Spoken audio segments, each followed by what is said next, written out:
अब एक चीज बताओ कि रॉड पर जो हॉरिजेंटल पोजीशन में अगर इसको इक्विलिब्रियम रखना है तो ये दोनों एंड पे सपोर्ट देंगे एग्जैक्टली एट एंड पॉइंट, है ना, ए बी। तो ये दोनों जो सपोर्ट वैल्यू होगा, ये एक n1 एक n2, ये मास m और इसका मान लो ये लेंथ l/2, इधर से भी लेंथ l/2, ये n1 और n2 क्या होगा? बहुत आसान सा क्वेश्चन है, क्लास 2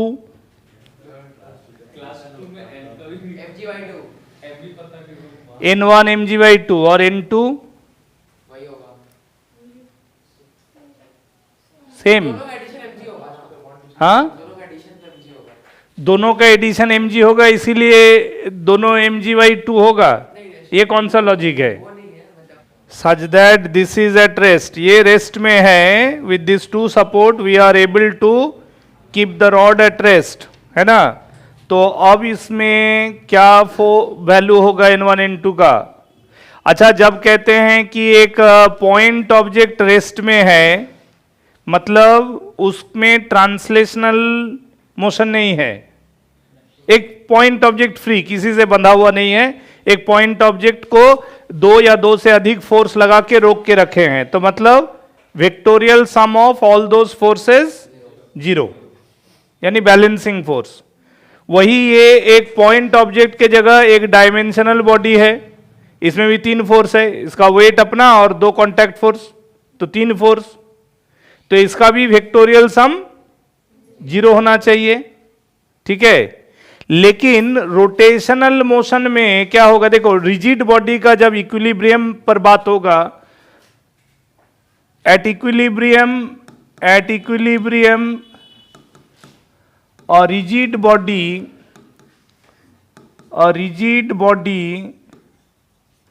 will follow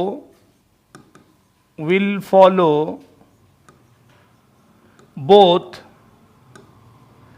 translation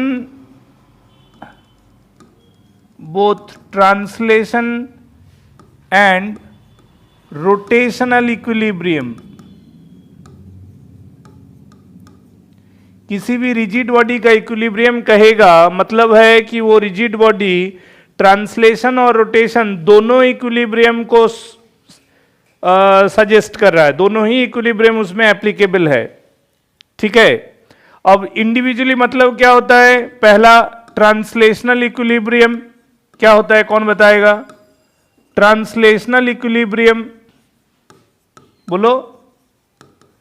ये जो जनरल बात हम करते हैं कि नेट फोर्स 0 है ना, this implies that net force is 0. This implies that equal and opposite forces,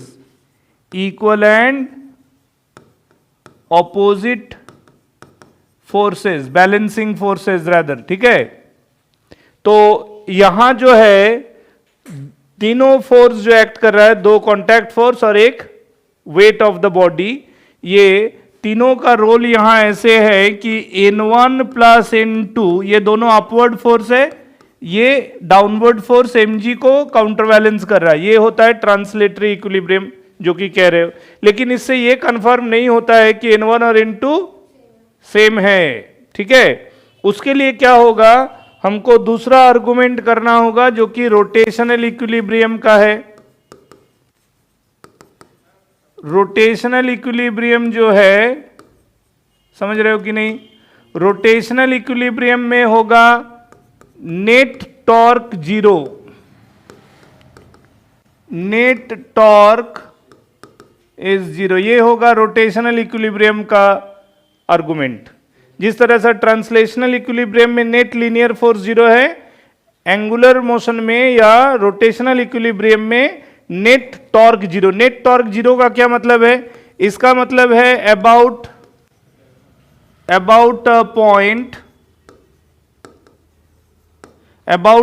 मतलब जो पॉइंट को एक्सिस लेंगे, ठीक है, अबाउट अ पॉइंट, ब्रैकेट में taken as axis position, taken as axis position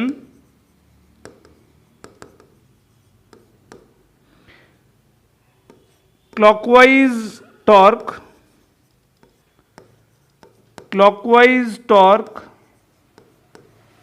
बराबर एंटी क्लॉकवाइज टॉर्क। ठीक है, क्लॉकवाइज टॉर्क बराबर एंटी क्लॉकवाइज टॉर्क। किसी पॉइंट के अबाउट या किसी एक्सिस के अबाउट क्लॉकवाइज टॉर्क जो है, यानी कि क्लॉकवाइज ऑर्डर में घुमाने वाला जो टॉर्क है, वो एंटी क्लॉकवाइज ऑर्डर में घुमाने वाला टॉर्क को काउंटर बैलेंस कर देना चाहिए। जब कर देगा तभी वो रोटेशनल इक्विलिब्रियम पे होगा, अदरवाइज रोटेशनल इक्विलिब्रियम नहीं होगा। Are you getting my point?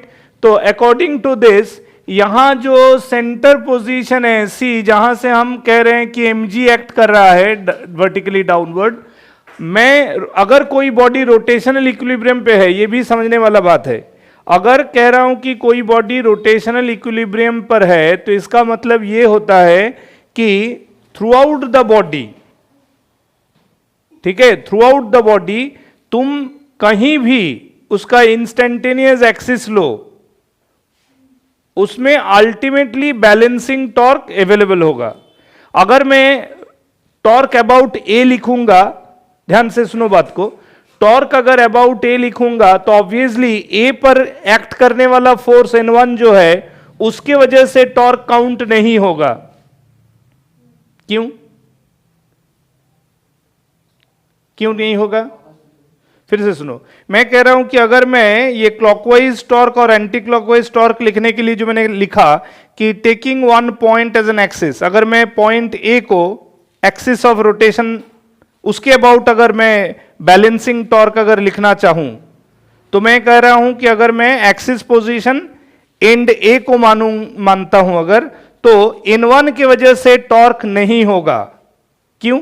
क्योंकि अगर मैं एक्सिस ए पर लेता हूं तो N1 खुद ही ए पर एक्ट कर रहा है, तो N1 को इस वक्त कोई परपेंडिकुलर सेपरेशन मिल नहीं पा रहा। और टॉर्क काउंट होने के लिए किसी भी फोर्स का किसी भी बॉडी में टॉर्क काउंट होने के लिए जरूरी है कि उस फोर्स का एक्सिस से एक अवेलेबल परपेंडिकुलर सेपरेशन हो। समझ में आ रहा है? राइट। तो मैं तीनों लिख देता हूं तीनों पॉइंट में, ताकि तुम लोगों को चीज सीखने में आसान हो। देखो मैं लिख देता हूं अबाउट ए अगर मैं इसको लिखूं तो तब मैं लिखूंगा क्लॉकवाइज टॉर्क। मैं LHS में क्लॉकवाइज टॉर्क और RHS में एंटी क्लॉकवाइज टॉर्क लिख रहा हूं। तो अबाउट ए क्लॉकवाइज टॉर्क होगा mg इंटू L/2। ध्यान दो, mg को L/2 डिस्टेंस मिल रहा है फ्रॉम एंड ए, तो ये force into this perpendicular separation can produce clockwise order of rotation, जबकि उसी पॉइंट ए के about N2 can give anti clockwise torque due to the separation L। ये जो टोटल डिस्टेंस L है, this N2 into L will be considered to be anti clockwise torque about end A। समझ रहे हो? ये हुआ अगर मैं एक्सिस A पर एज्यूम करता हूं तो ये बैलेंसिंग टॉर्क का इक्वेशन ये होगा। और अगर मैं इसी चीज को लिखूं अबाउट C अगर मैं लिखना चाहूं तो then I will write down the clockwise torque will be N1 into L/2 बराबर anti clockwise torque will be N2 into L/2। बात समझ में आया? And similarly the third one about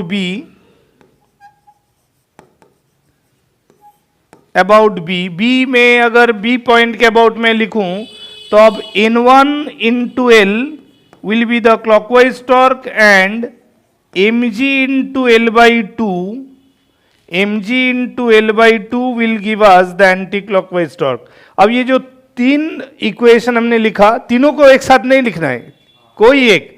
अब तुम किसी भी एक को फॉलो करके देखो तुम्हारा N1 और N2 दोनों ही mg/2 आएगा। ठीक है, तरीका ये हुआ to confirm the exact value of N1 and N2। ठीक है, just by expressing the translatory equilibrium you cannot answer the exact values. ठीक है, एग्जैक्ट सपोर्टिंग वैल्यूज अगर तुमको बताना है तो तुमको उसका कंप्लीट आंसर करना पड़ेगा फॉर रोटेशनल इक्विलिब्रियम, और जिसमें रोटेशनल इक्विलिब्रियम के सहारे by writing balancing torque you can find the exact value of N1 and N2। समझ में आया कि नहीं आया?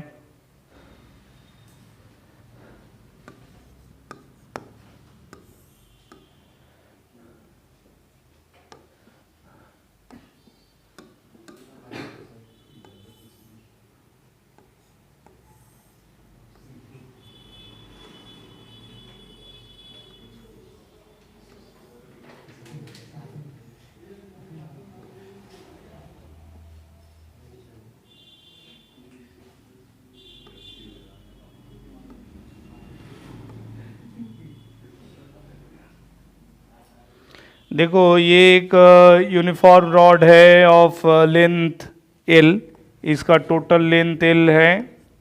ठीक है, टोटल लेंथ इज L, और सेंटर जो C है, C से of course weight mg act करेगा।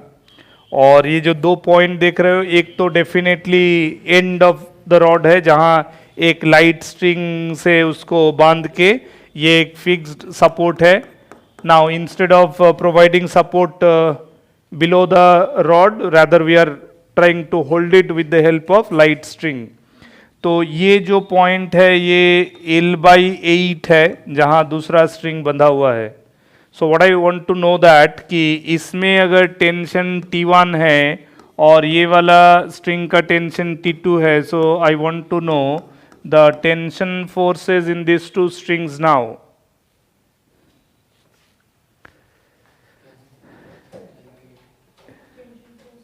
ठीक है, what will be the tension force in these two strings such that the uniform rod of mass m length L is kept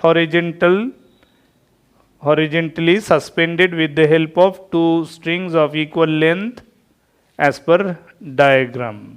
बता दो। मार खाएगा ना इतना, हाँ?